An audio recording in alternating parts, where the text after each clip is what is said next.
Happy Friendship Day.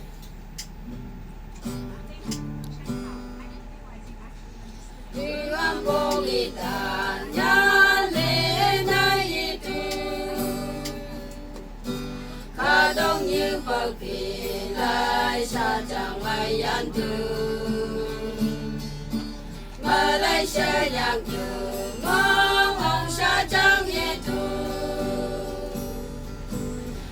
kami maunya baikkan kalau kau dekat kami maunya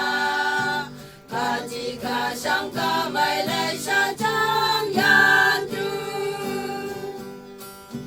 Bamboo bay trên cả sao mai nhớ kia kami maunya baikkan kami baiknya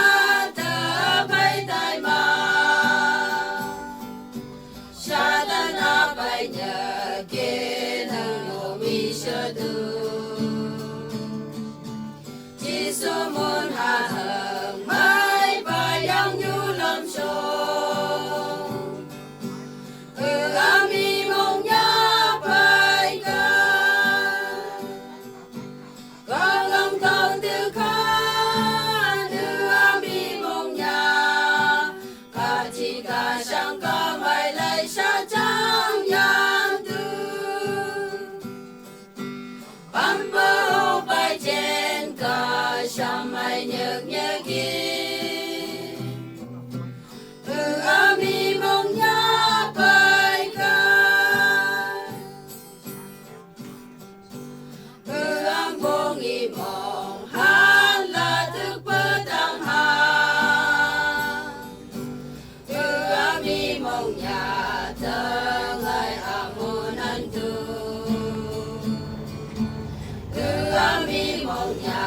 hanya tentang yang new